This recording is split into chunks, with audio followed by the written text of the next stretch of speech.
what they set up rooms, didn't they? They set up kind of rooms to discuss certain topics or just, you know, riff on whatever they were doing in life, right? And I found it, and this is kind of in the day, you know, I kind of like to experiment with things. I like to explore new things, and I'm thinking, yeah, this looks pretty interesting. And of course, we met a lot of interesting people. Sometimes interesting in the terms of quite interesting and unusual. So it's kind of funny that you know, when we're in a group like that, you kind of get all these different characters come on. And what I found is that this I mean, really a force of nature like Tayo Rockson comes on and completely upends the whole kind of because it was.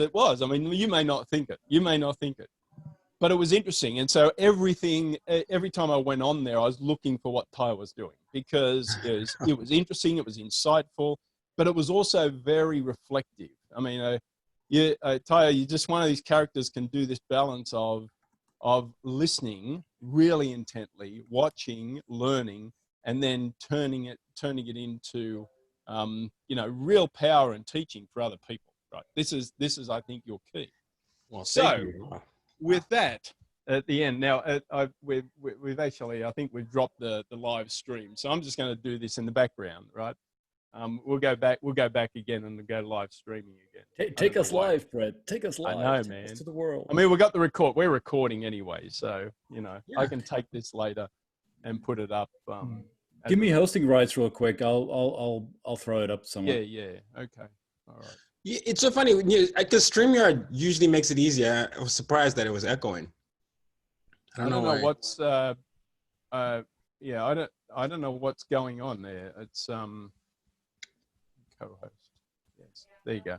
All right. Okay. So are you going to do it? You're going to live stream it? Yeah. Let me see if it lets me do it. I don't think I can. I mean, no, it won't let me do it. Okay.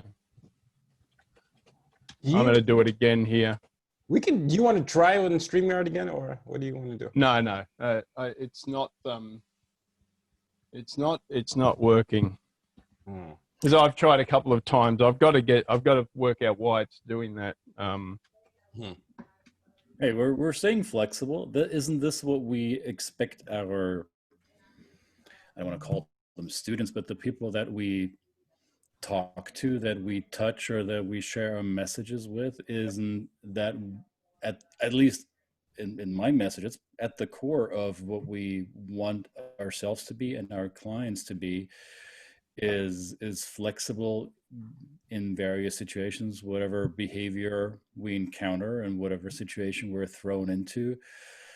Just gotta roll with the punches somehow, right? Yeah. And speaking of rolling with the punches, it looks like we're live on Facebook. We are live back. Let's take those punches. Yeah, we go.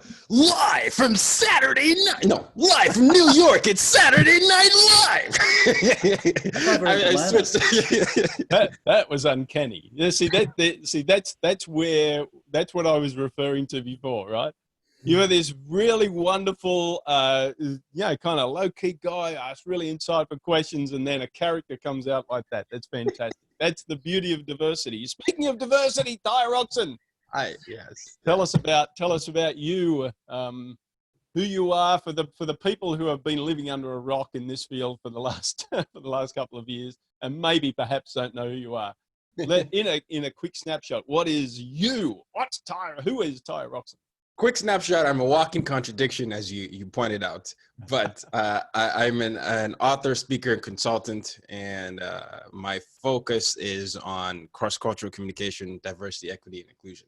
And I personally am Nigerian. I grew up in 5 countries, 4 continents, and I use a lot of those personal experiences of trying to figure out how to be myself in a world that was trying to define me as a creative fodder for exploring how to dismantle the systems of oppression that exist around us. So that's usually been, so for me, my work is as much personal as it is professional. That's why there's a lot of reflective thinkings, because it's often how I see the world, and I'm recording my observations. And so that's me in a snapshot. Absolutely. And of course, there's lots more to it. You're very humble, as always. And there's lots more to it. One of the other things is that Tayo's an author. And this is, oh, yes, okay. So you did it. we didn't even time that. We didn't even time that. Didn't even time it. Didn't even time it.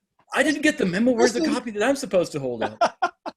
So, yes, use your difference to make a difference is my slogan, my catchphrase, and also the title. But Brett was kind enough to buy a few copies.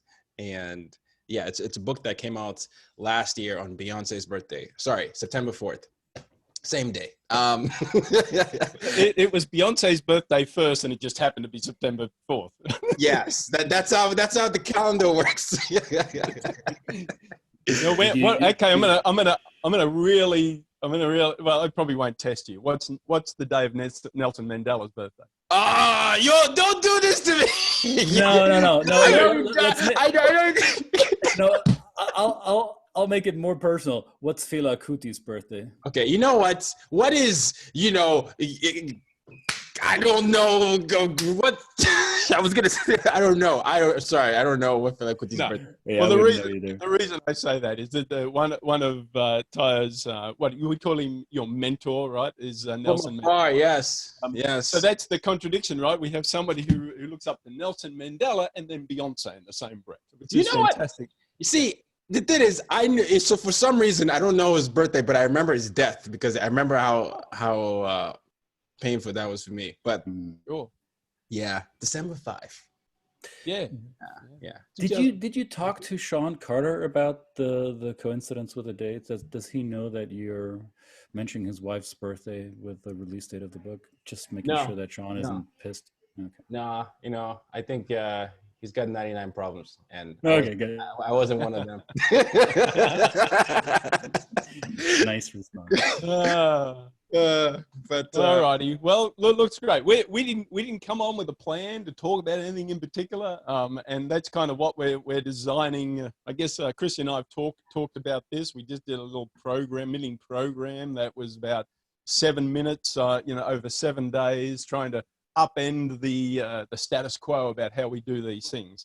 We probably should have started this. Actually, we did end up starting it late, and it was probably 7 minutes past the hour by the time we finally got on here. But so we didn't come with a particular topic or discussion point of reference to bring here. But of course, with someone like Tayo and Christian as well, there is always wonderful, interesting things to talk about.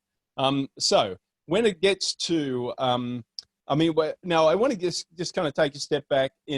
Back in the Blab days, it was like listening to Tayo kind of insert these little wisdoms, these little snippets of wisdom, right? And what he's done is he's gathered around him a whole bunch of people that kind of have offered him wisdom, and he puts it in a place like this book, right? And by the way, what I was referring to the book is if you comment on today's stream and you send me an email, I'll put my email in the chat. Send me an email, and we will be selecting somebody to win a copy of this book, and I'll be sending it out to you. And this I've got, as Tayo said, I've got multiple copies here. I may send more than one. Who knows? It's jazz. But okay, so Tayo, so diversity and inclusion. This is your message. This is your passion. This is your having like a. When people walk down the street and we see them, we often can walk past and just not understand what their background is. And you're in New York City. You're in a country, a country and a city that's diverse. So a lot of people, you look at this wonderful outfit you're wearing. You look like a rock star all the time and a GQ model. But at the end of the day, people often just kind of walk past, and then you say you lived on 4 continents, right? Well, you lived on 4 continents. You're from Nigeria. So in that experience, how's that formed you as a person? Do you think what's the thing that's formed you in that experience, and maybe share how you had that experience too? For me, it's very interesting. The first 9 years of my life, I spent in and out of 2 military dictatorships, and before we transitioned to civilian rule, and as I continue to reflect, as I get older, it's very clear to me that my biggest form of resistance has been the idea of how the world sometimes doesn't allow certain people to feel the fullness of their humanity. I think many people sometimes ascribe certain standards or certain things to a group of people, and they say you must be this way, and if you're not, you're out of the club. So the in groups and the out groups. And for me, I remember the first time I felt different. I was 10 years old, and I was this skinny Nigerian kid with a thick Nigerian accent in a French-speaking country in an American international school going through puberty. And prior to that, the only point of difference that I really recognized was my tribal group. I'm Yoruba. And then I came to this American international school. Then it's, oh, you're black, but you're not that type of black. Or you're black, period. First of all, and then and that's white, that's Dutch, and all that. And I remember I used to feel very inferior. I had a very big inferiority complex because I thought that because of the way I sounded and because of the way my food smelled or my hair looked and all these things, that I wasn't cool. People would, and kids are, they're at 10 years old, they're very cruel. They'll just tell you, you look weird, you do all these things. And so I just remember taking all those things to heart and actually believing them. And then as I started to find myself through the formative years of my life, I then came back to Nigeria for high school. And then I was now not Nigerian enough because I then, I guess, become too Americanized in the culture. And then it was it was this thing where people were putting me on some weird pedestal because I came with the American persuasion and I hadn't been to America there. And those two experiences are interesting because of the types of cultures they exalt, right? So one was you weren't cool enough because you weren't in our Americanized culture. And then I became Americanized and they're like, now you're cool. We need to put you on a pedestal. And I was like, wait, but what about our culture? And so it was a back and forth where this is where I've been going through bias and the idea of what white supremacy is and all these things is I started to notice that people put certain cultures on pedestals. And that became my mission, unbeknownst to me, to help people understand how not to be ethnocentric or see the cultures better than others and to celebrate the fullness of themselves. That's why I say use your difference to make a difference. And so, yeah, I came to America eventually. And then the arguments became, well, there's no way you're Nigerian. You don't sound this way. You don't look this way. And it was just this constant people saying all these things. And eventually, once I was able to get on platforms, I started sharing my experience on a podcast. And people said, hey, I grew up in a similar way. I thought it was just me. And then I started to build an audience that way. I wasn't doing it to do anything. I was just, hey, I'm going to launch a podcast. And people started coming out of the woodworks and saying, I'm a TCK too. I'm a third culture kid too. Thanks for the experiences. And that was kind of what led me down the path of saying I wanted to be more vocal and more expressive about this. And then the diversity, equity, and inclusion came as a result of that. Sure. Now, this brings me to a point, a discussion that Christian and I had with somebody in Atlanta over dinner once. Now, Malcolm, Malcolm, Christian? Oh, yeah, I do remember Malcolm. And Malcolm was this, did you end up connecting with Malcolm? I'm sorry, I'm going to screw up his last name if I try and say it. Christian, his last name is Ohanwe.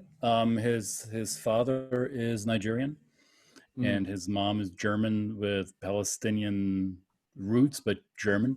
So he grew up in the greater Munich area as a third culture Black German kid, and he's become one of the voices of anti-racism in German journalism. He's become one of the voices of, hey, white people, look at your own whiteness and stop coming to us asking us to explain what racism is and how it feels for you. We're tired of explaining it to you. Do your own homework. And he's a great guy to connect with. So Malcolm Ohanwe, I'll tag him later on this. I actually just tagged him in the comments. No, there you go. Who knows? Maybe he might come along and join. But it was interesting for him to have that experience. He described coming back into Nigeria as a visitor and being given privilege. Yeah. Yes. It's a thing.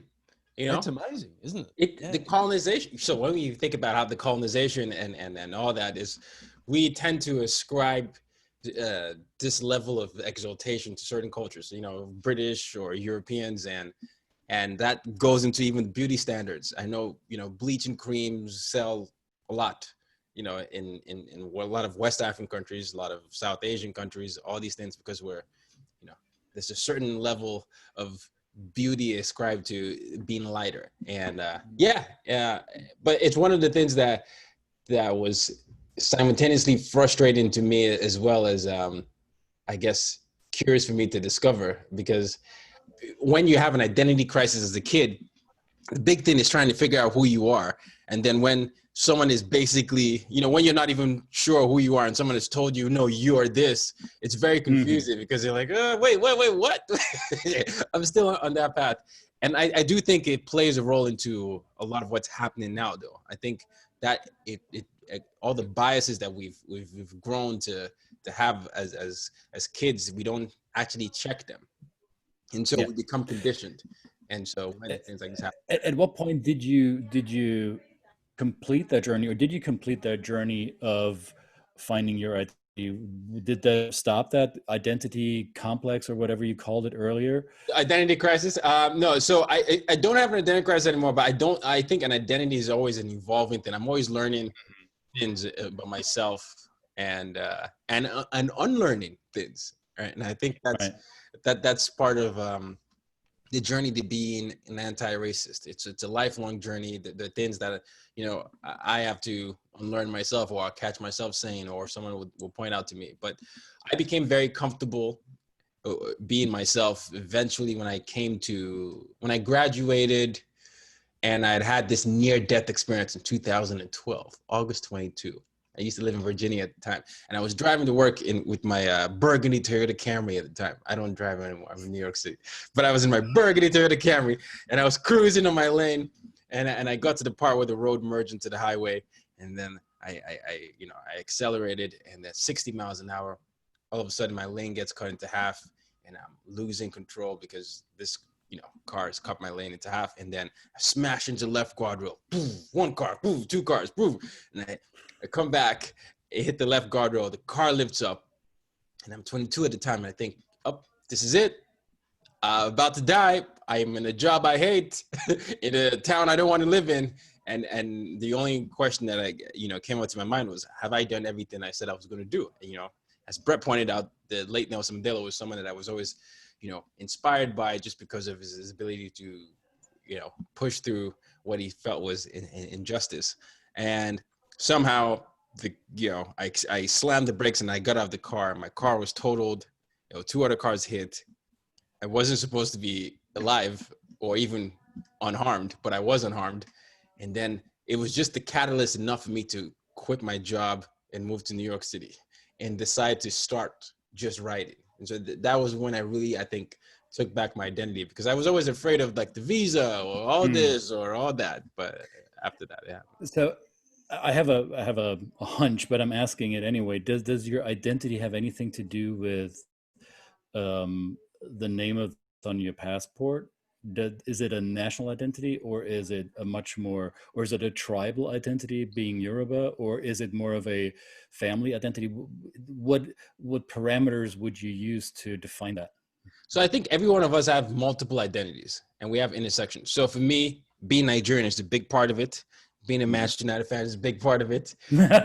being a man, being a brother, all these things play a role. And what I've noticed as people grow up is, sometimes people will say, well, that's not how to be a man, or that's not masculine, or that's not Nigerian, or don't be this loud, or don't be that. And so for me, I just started embracing all that. I think Brett picked up on it, where it can be confusing for people. Brett, maybe if Brett had met me during the pensive moment of mine, I'd be like, oh, this guy's very reflective. And then 5 seconds later, like, bow, where did that personality come out of? For me, when I was a kid, all that stuff had to be toned down.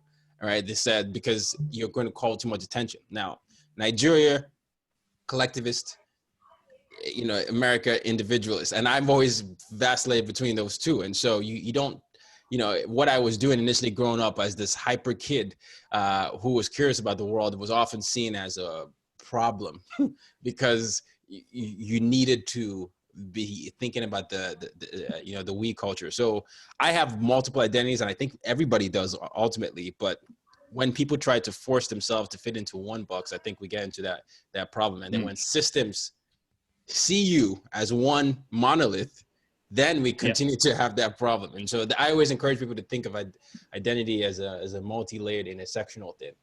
So you don't have the danger of the single story, as my fellow country woman says. Ngozi Adichie, Chimamanda Ngozi Adichie says. But yeah, that's how I see it. I find myself in similar situations where I'm boxed by my environment. My environment tries to box me into a certain identity. In this case, I'm born and raised in Germany and I live in the US, so I'm boxed in this the German immigrant box. I heard that. Who does culture work or whatever.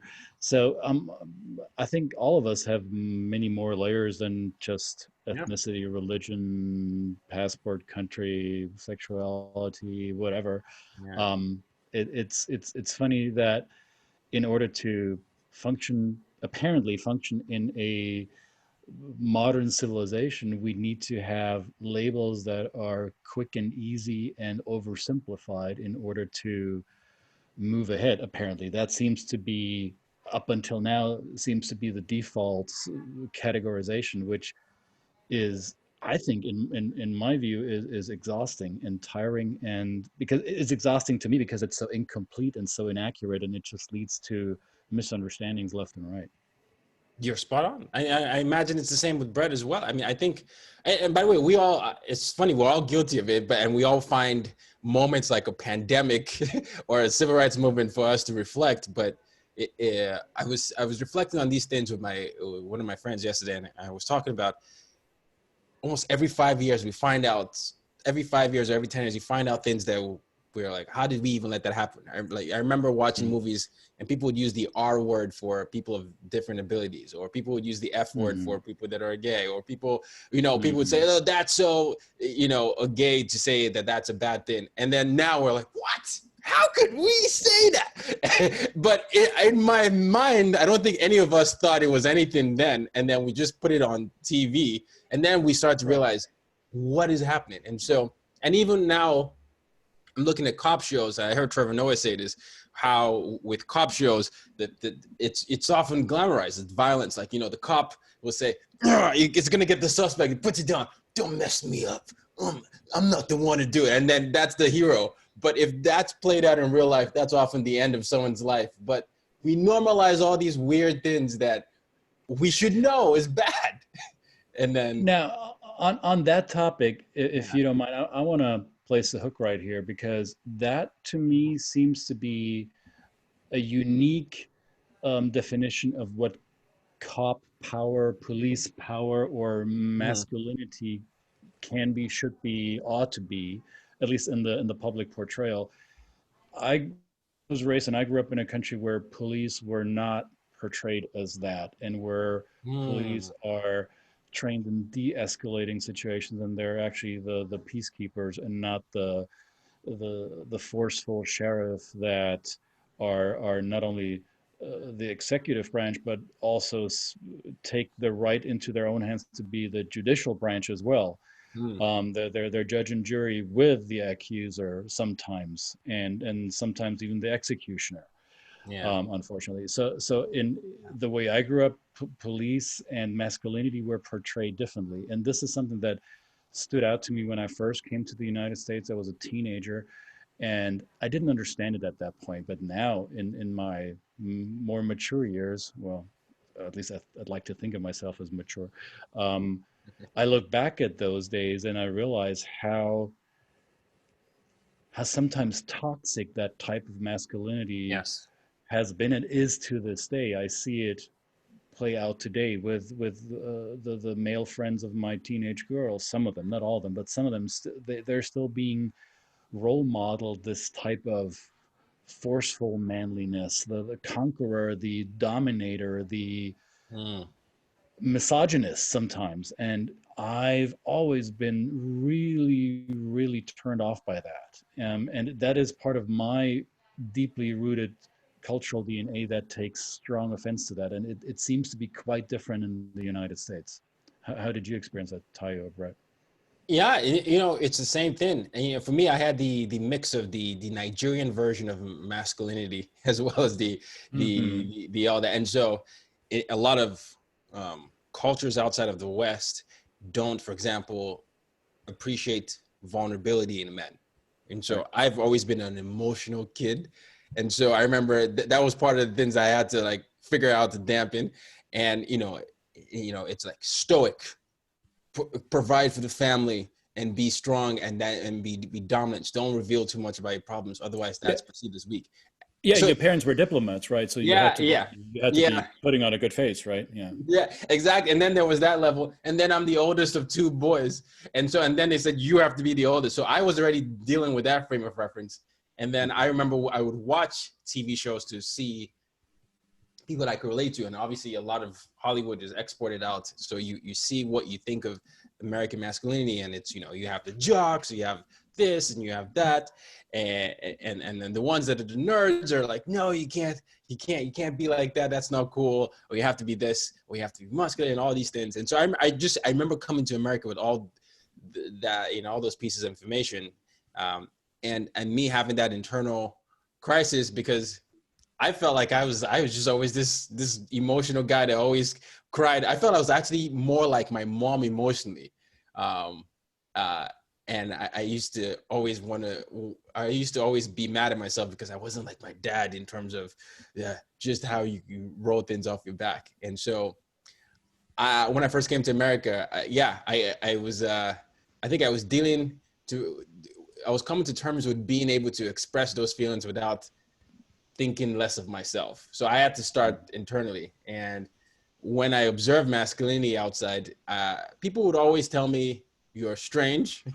That's not how to be. That's not. And it used to come from a lot of women, and people would say, you're just not the type of man that I was taught to experience. And what used to happen would be, they wouldn't trust me, right? They'd say, you're doing this because you want something. And I remember that was my initial experience. But I think when I had that accident, I just became, I shed all that because it was that. So yeah, that was my journey with masculinity. I started off from the Nigerian frame of reference, and I assumed what the American frame of reference was. And then I was thinking about what example I wanted to set for my brothers. And then, then I just said, it's just too much. You're like always wearing different masks. And so I said, yeah, you know what? This is me. I'm going to be loud. I'm going to cry. I'm going to do this. If you like it, you don't. If you like it, yes. If you don't, then don't. But that was my experience. Yeah. Great. Thanks for sharing. That's fantastic. I mean, it's kind of a telling thing. It's a constant message we send when we see people experience trauma, right? A life-changing event. And we would think that, we want to teach people, we want to say, like, these things happen to us, and then they change your frame of reference.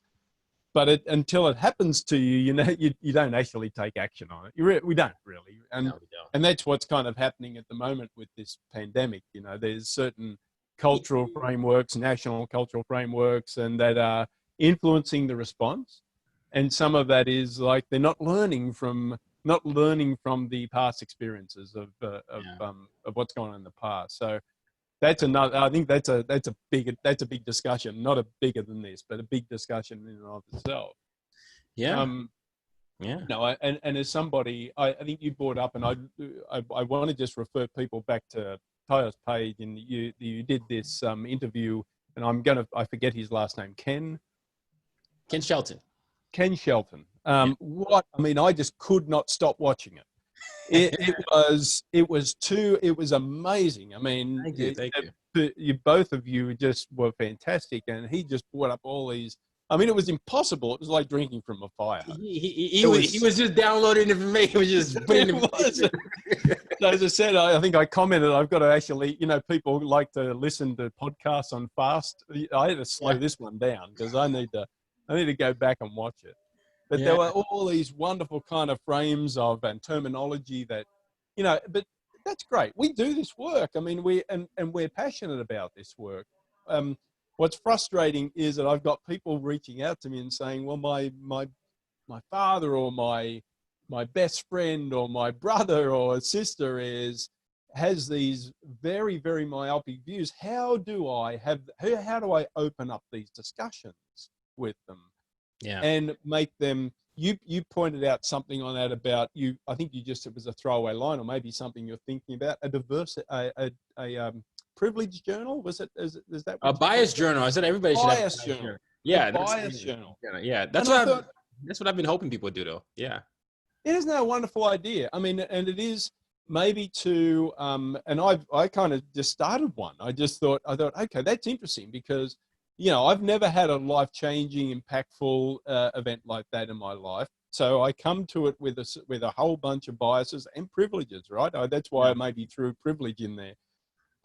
But there are and that's the interesting thing. I think I find I'm trying to get people to, and I'm no expert in this, so I'm just kind of making it up as I go.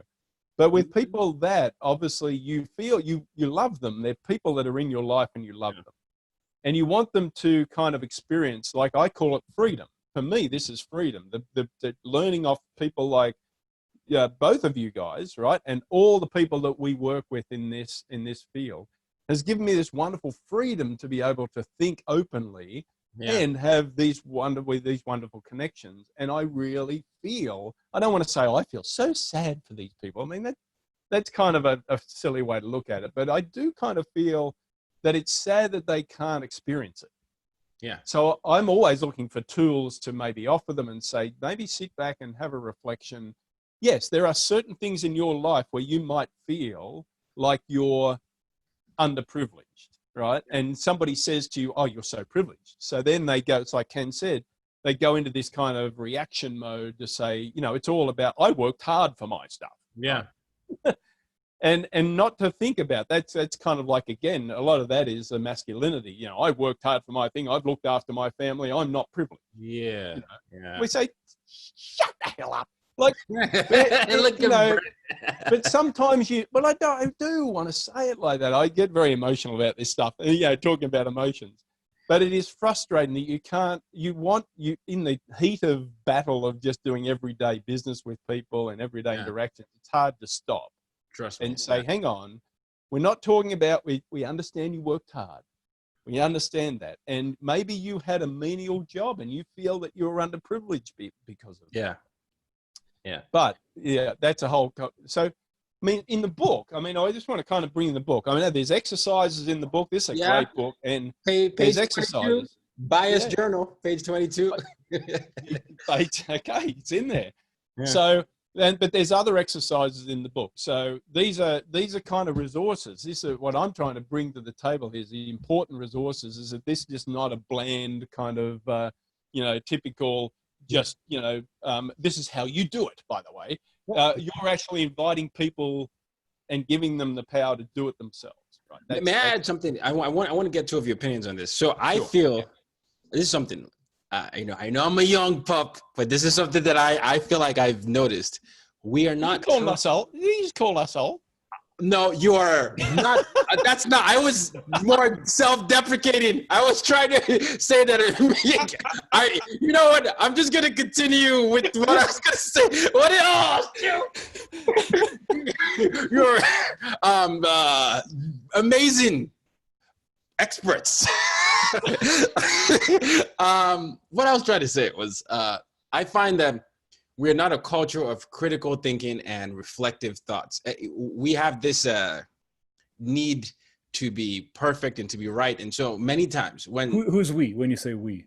As a world, the world. Oh, okay. We don't promote questioning or critically thinking through things. Sometimes we just live in a very conditioned world as opposed to an intentional world. And so it's easier for us to just accept, oh yeah, that's what my parents told me, or that's what the religion said, or that's what all that said. And if we want to solve the problems that we have today, I at least feel, I think this is what the pandemic is making a lot of people realize, is we have to sit with ourselves to even know who we are first and how we think and why we think the way we think, so that we can figure out how we can insert ourselves into the solutions. And many times people think that to solve the biggest world problems, it's so big and you have to have a title like the president to solve it. But it's like in your backyard. It's like your brother or your spouse or yourself. And we don't think about that. Or you could even call your school to say, hey, we should fix that curriculum. Or as an alumni, you can do the same sort of thing. And so that's what I want to encourage people to do with anything that I'm always doing, is hey, just reflect. Let's just think about what's happening in yourself and your environment, and you're going to impact the world that way. And so that's what I thank you for that, Tayo, because that is something that resonates with me, because this is what my wife and I have been trying to teach. I hope we succeeded in that, trying to teach to our daughters that no matter how insurmountable the obstacles may appear, you got to start right in front of you by putting the first foot forward, and then the second step, and then the third, and it leads you to first to your next of kin, and then to your neighbors. And our family, we moved into a completely different neighborhood 3 years ago. We now live in an area of Atlanta that can be described as predominantly African American. Mm-hmm. It's been slowly changing, so I'm also guilty as charged, not only with having biases like all of us, but I'm also guilty as charged as being part of the gentrification that has begun in our neighborhood. Mm-hmm. And we are having these conversations. Sometimes my kids are trying to pull me back because I'm an instigator, because I go across the street and I go to my neighbors, and we sit on each other's front porches, and we look different, and we speak different, and we come from different backgrounds, and we have the conversation with quote unquote the other. And that is what I like to model for my kids, not to shape an opinion by secondhand, third-hand knowledge, but by actually engaging with what is different from us. And that has been the most healing experience in my life, to doing this, to having these conversations. And the opinions, or the world, not opinions, more the worldviews that I'm being presented with, yes, are so colorful and so diverse and so thought-provoking that I was prompted to reflect on myself. So how do I view this? Oh, now knowing this, now what my Black neighbor tells me, how does that affect how I look at that situation now? Because I looked at it differently an hour ago, and now that I have this new information, my perspective was widened. Yeah, exactly. So that, I think that is all of us as practitioners in our areas. I think this is what I consider our mission. Our job is to help people take off blinders and take a wider view, right? Yeah. I want to share 2 equations that I've been sharing in the last 30 days. It's a lived experience plus exposure equals worldview, and awareness plus action equals change. So if anyone is thinking about where to start, you just gave a perfect example. You're exposing yourself, but also that lived experience where you have to expand it and continue to expand your exposure levels if you want to increase your worldview. Because sometimes, you can read something, but then if you're exposing and you get that experience, you start to see things differently. And even though it might be frustrating for the other side to not understand how you don't see it, is, you're working through your own frame of reference.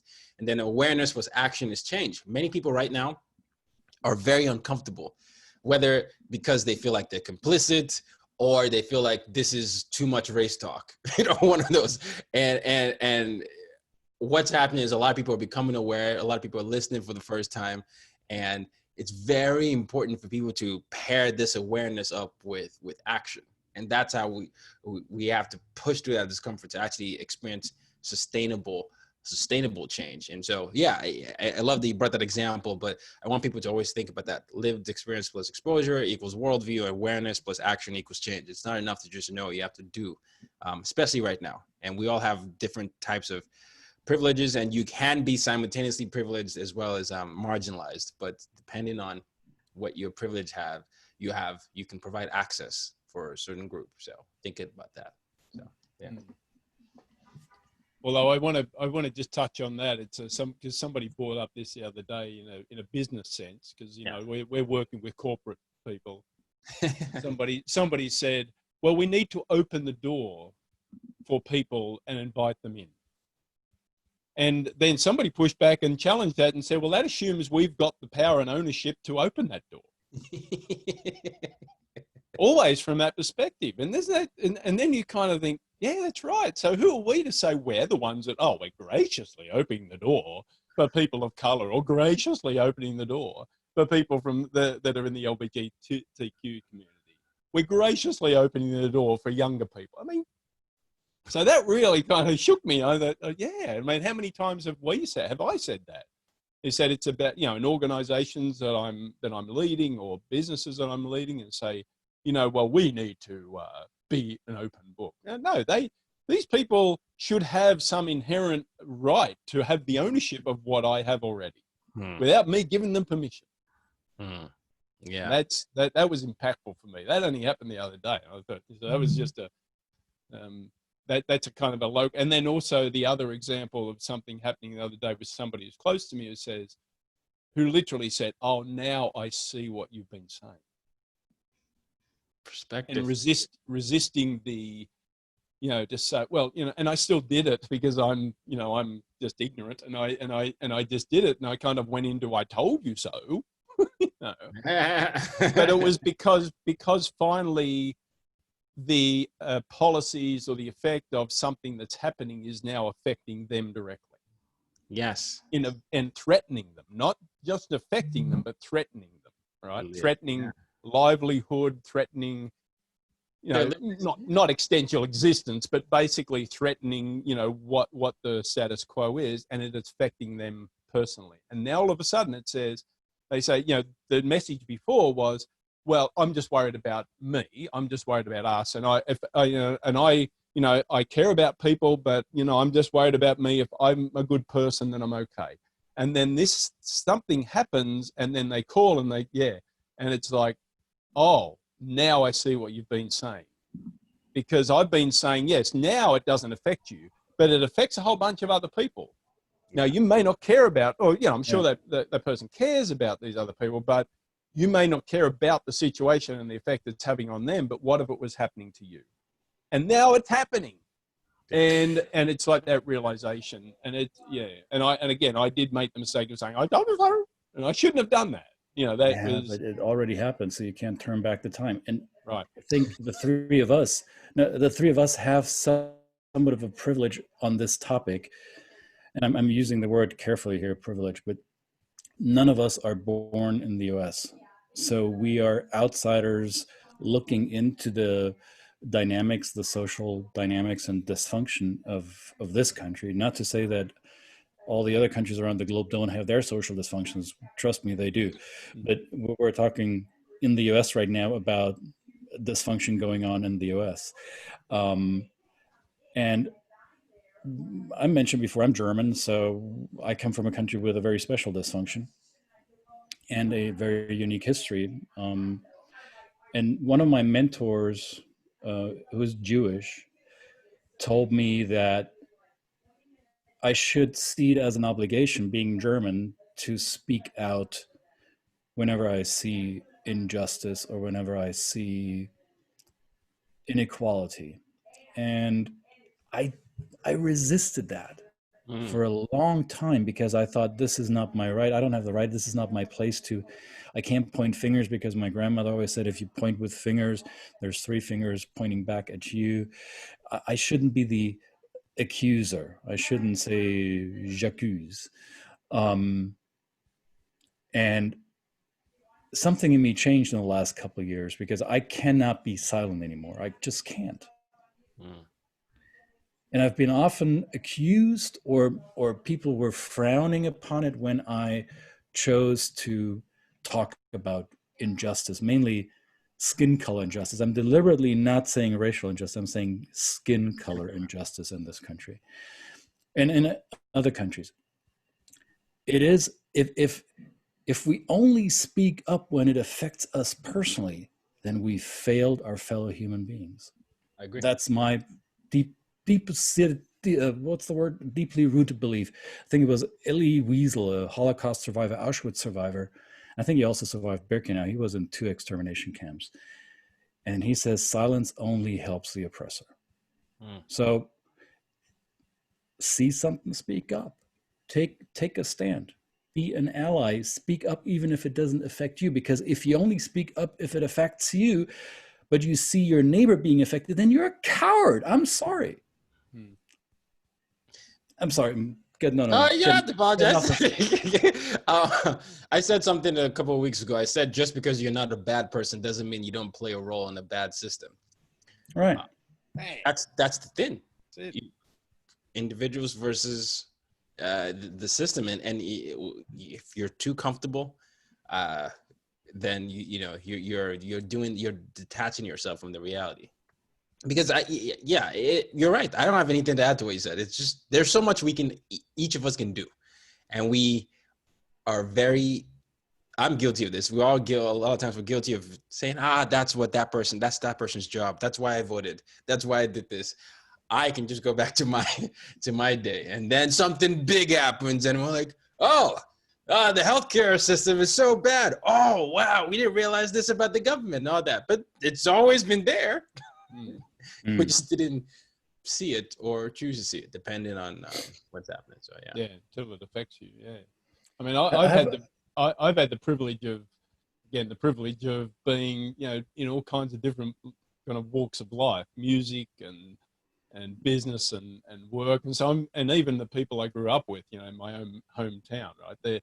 We're all diverse people, and everybody is a wonderful person. Everybody kind of has their own upbringing, and they're influenced by the things that are surrounding them.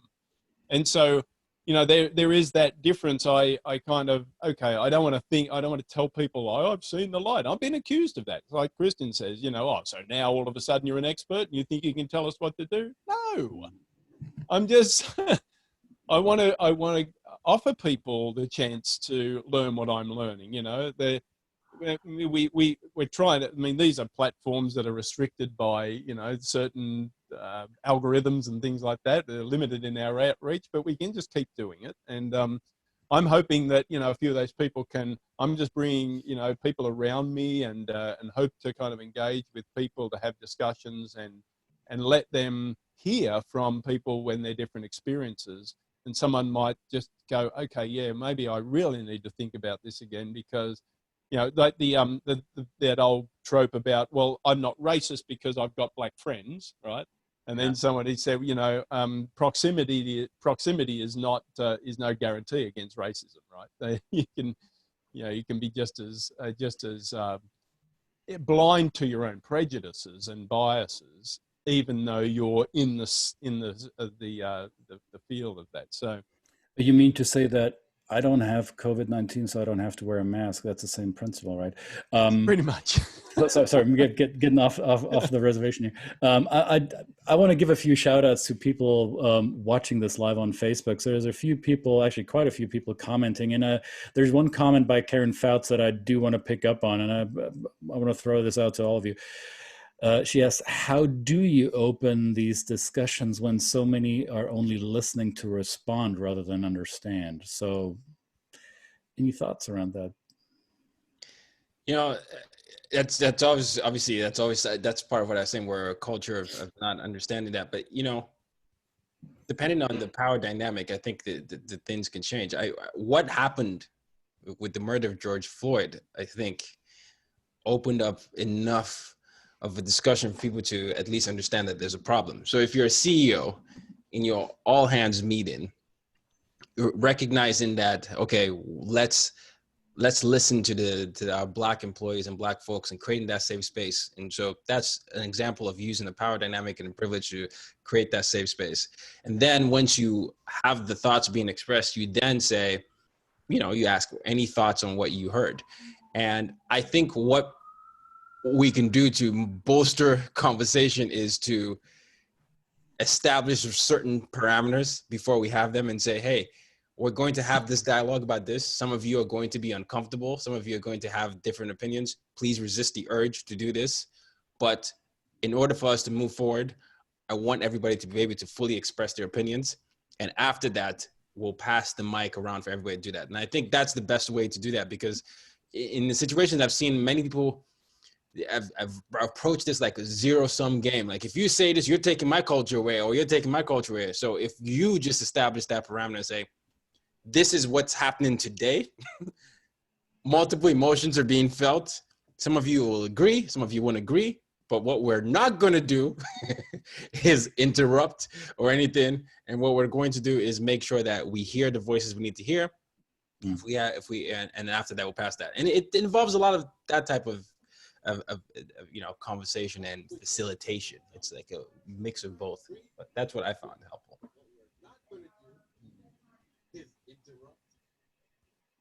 Hello? Someone there? Yeah, I didn't want to interrupt. What was that was it. I was done. I didn't have anything else. We have to sometimes let the space for these things to land, right? It's again kind of listening with the sense of responding. But like you're like a conversation with Ken the other day, I found myself.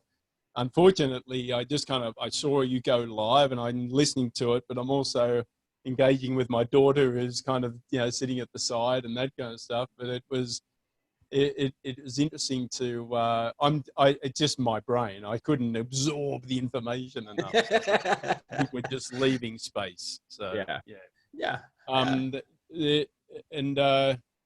So I think that this is great. I mean, we've gone almost an hour now, and I want to be. We should do this. I mean, Chris and I are planning on doing kind of short snippet things of these things in the future. And I mean, first of all, you're a busy guy, Tayo, and we respect that. And you're just so generous. I mean, you're generous with. You were actually mentioned a couple of times in the summer party in Europe. I was on just before this call, by the way. We were talking about you behind your back intentionally. I apologize for all those things I did. I never thought they would be shared.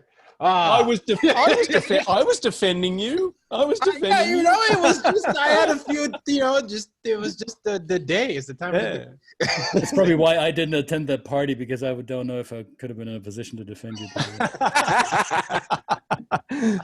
No, it was all positive. And this is what I love. What I love, I mean, is about, I think in terms of my, our ability to do this work and connect with all these different people around the work, is that this really is great to see now.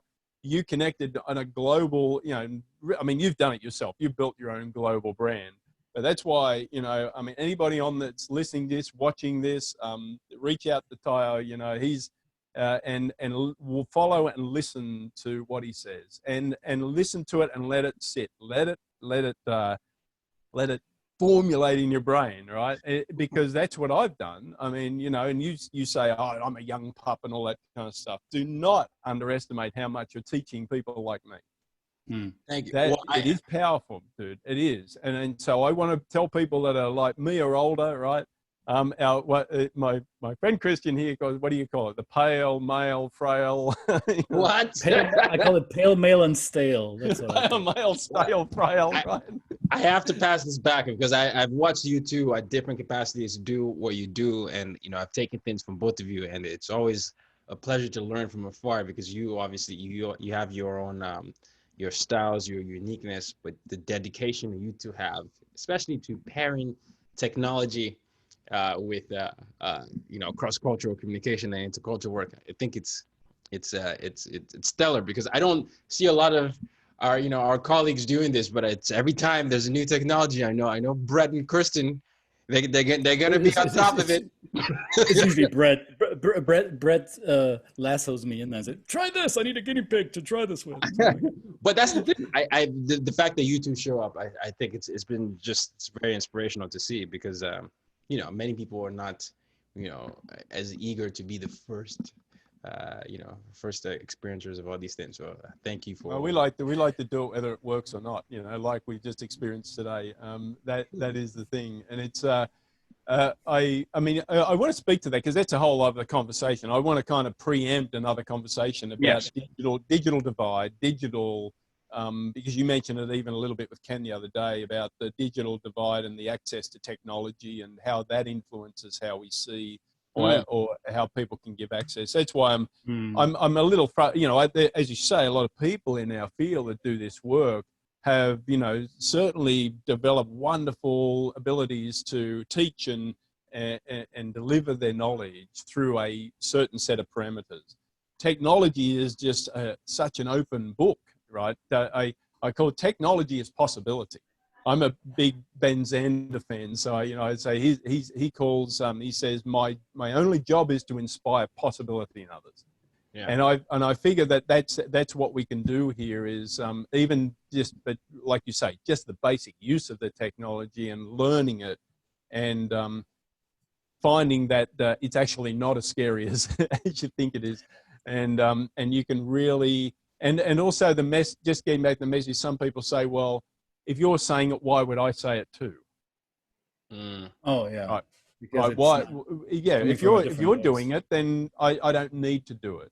And I say to people, yeah, but I would hope I do annoy a lot of people, in terms of even getting them thinking. But I may annoy them just because they don't like me, and that's fine.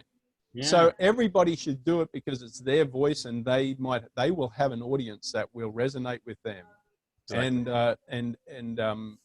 We're not all the Tayo Rockson. I mean, you've got a particular set, like Liam Neeson. I have a particular set of skills. You have a set of skills which is very rounded, right? You've got certainly the credibility from your background and your experience to bring that. Now you've got the academic. These are the things that kind of people like me don't have, all those missing parts. So that's why I say I'm learning from you. Yeah, but from your experience, right? But you know how I started. For me, I didn't necessarily have the academic experience in the first instance, and you know the frustrations I share. So it's a back and forth, but it's absolutely people like, oh, they experience it that way, and then. And we don't want this to be a mutual admiration society. I mean, okay, fine. Well, Kristen, look at Kristen's hair and the beard. I just love the way Kristen's hair goes that way, and look at the. Let me rain on that parade. So as you reach out to the young pup who's not so young anymore, I hate to burst your bubble, Tayo, but as you reach out to Tayo, please do send him emotional support, because his Red Devils haven't been doing so well this season. All the support he can get. So keep your fingers crossed for Manchester United being better next season. I had to weave it in. I thought we were gonna go. I was gonna. I thought we were friends. Yes, please send all the emotional support. I think we finally have a good team, but it took a little too. It was a little too late for us. And I'm obviously I'm pulling your leg. And I will always be in favor of Man U over City, always. Well, at least we can agree on that. But next season, Liverpool is not winning. When do we talk about Beyonce again? Is that going to be the next topic? So, do you want me to? Because I can share my Jay-Z stories. That would be fun. That would be fun. We can do that. We can schedule that. We have a lot of time. We have time. Yeah. We have time and space. Let's invite Jay-Z for that too. I want to hear about it. Absolutely. Well, guys, thank you so much. This is fun. Thank you for everybody for joining. Those who left comments in the on the stream will be entered into the draw to win maybe one or maybe more copies of more chances to do that. Also, or you can send me an email to Brett, BRETT @culturalmentor.com. I want to thank Tayo Rockson again for your wonderful time and knowledge and impact you're having on the world. And of course, my wonderful friend Christian, who I probably will see on another call later today at some stage, which is fantastic. And I appreciate everybody for, and what do we say, Tayo? Use your difference to make a difference. Amen to that. This, oh wow, okay, good. I don't know what I was doing. We can't take stuff too seriously. All right, guys. All right. Thanks very much, guys. Bye.